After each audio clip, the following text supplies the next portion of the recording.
Wally West thought he could outrun his fear. He thought he could outrun the grief of losing his father to the still point.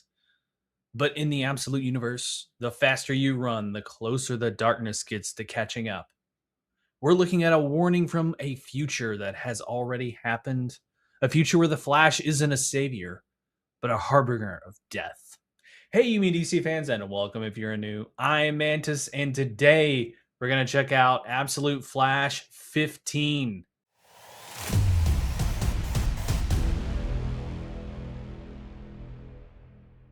We find Wally asleep, along with the other children at the Denby Children's Mission, when suddenly he's awoken, startled by a thunderous noise. The problem is, it isn't raining. Linda's the first to make it out of the room as Wally follows close behind.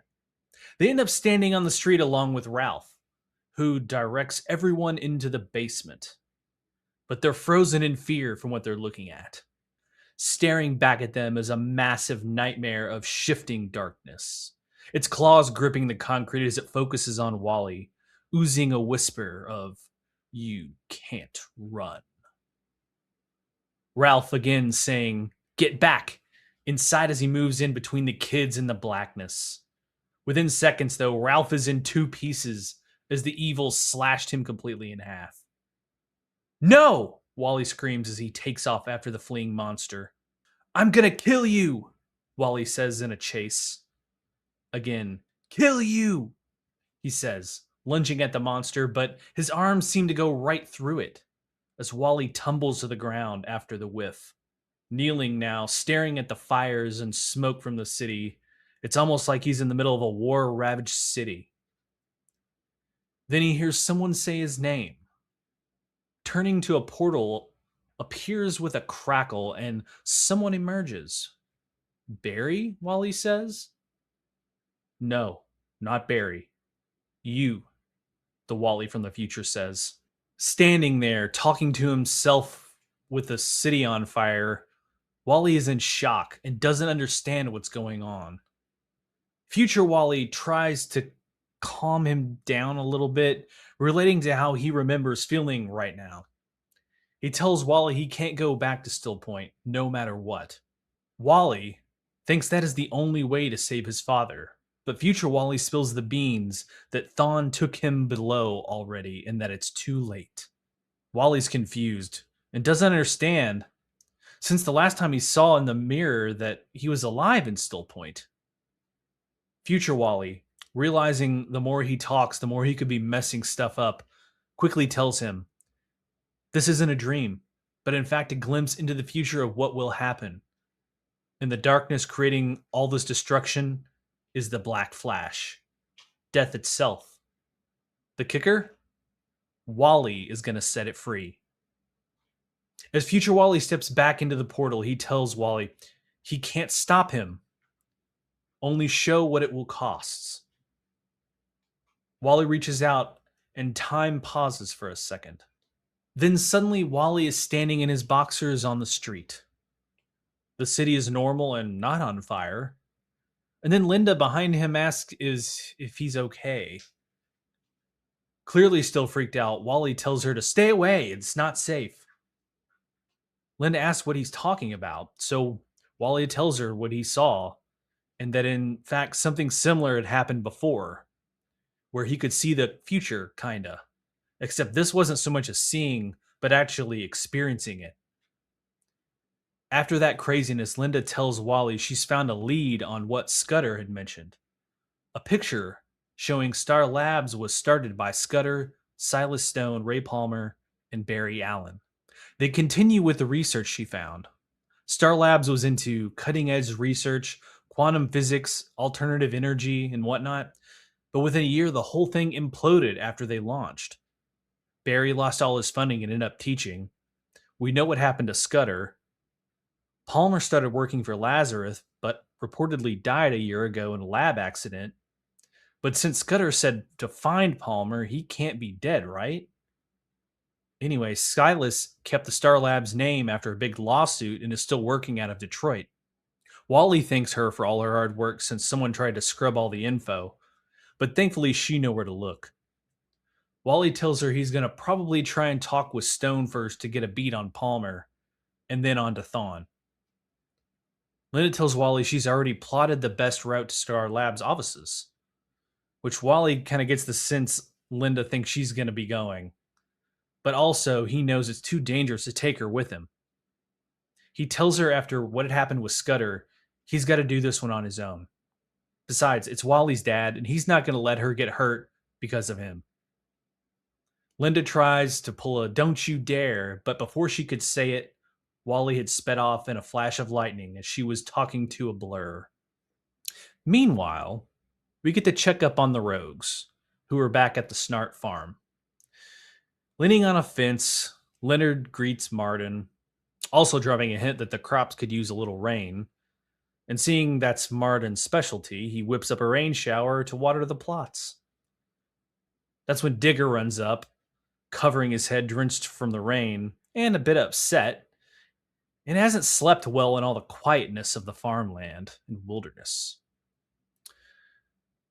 Plus, Digger is bored and tells him he's going to go down to town later and get hammered. Of course, Leonard fires right back, "No, you're not. Not yet.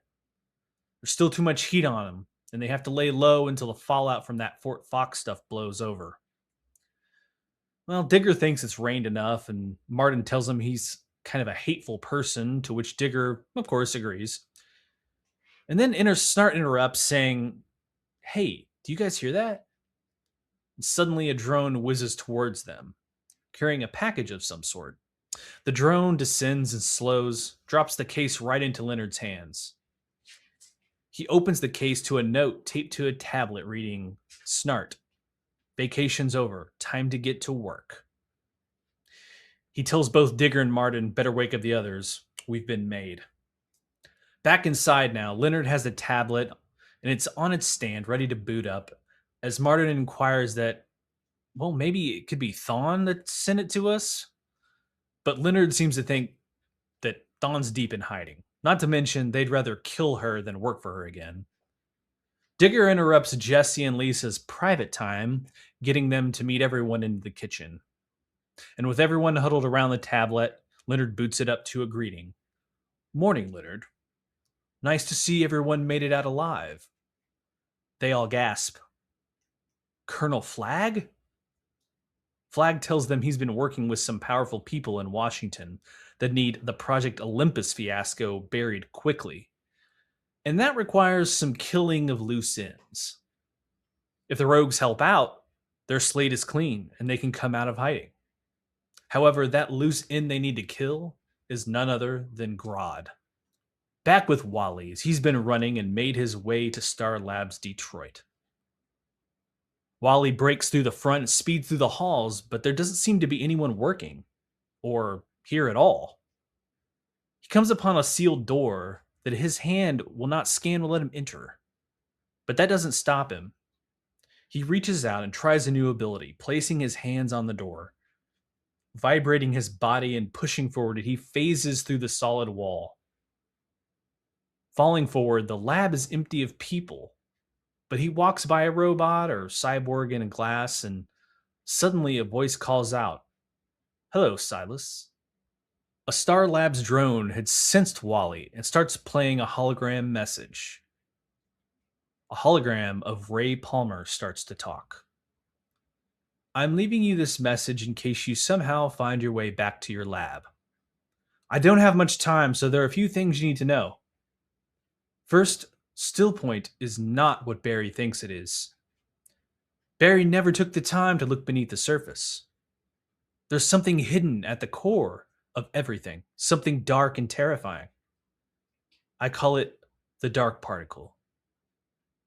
The hologram continues to walk around, speaking to Wally. "They think it's some alien gold mine, but there's something terrible below it.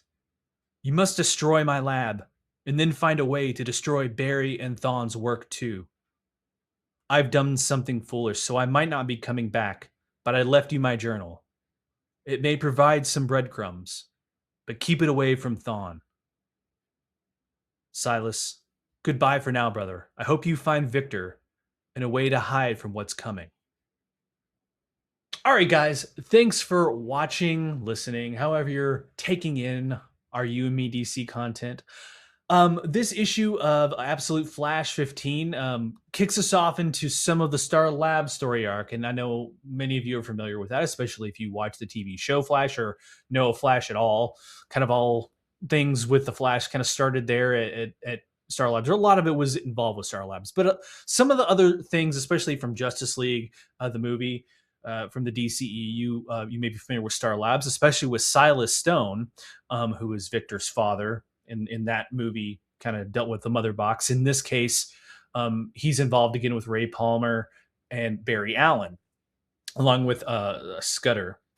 And Wally's gonna try and maneuver carefully here. He's already gotten a vision from himself from the future of what he unleashes from Still Point. So is Barry part of this still? Is he what becomes, or is it Rudy, his dad, that turns into this Dark Flash? We don't know yet, and Wally has to tread carefully here because any decision he makes could unleash that. Be interesting to find out what happens. Again, appreciate you guys for all the recent subscribers. Don't forget to like, subscribe, hit the bell notifications so you know when we release a new video, you'll get notified of that. We're doing all sorts of stuff in the DCU with our news videos of upcoming movies. We've got Supergirl coming out here soon, but also in the comic book video stuff, we do the all-in stuff as well as the Absolute Universe, which we're doing pretty much all the Absolute Universe stuff. I've read some of the Absolute Green Arrow, and if you have not seen the video that Cal did, you need to watch it. It's great. But that's a great comic, and I can't wait to see what happens next in that. But let me know in the comments below if you think Wally is going to be in trouble no matter what he does. Remember, you got to think back to the future. If what he does is sees the future, and that's going to happen no matter what. I don't know. Time travel gets weird. I really don't like time travel. Things get complicated. So, but until next time, later.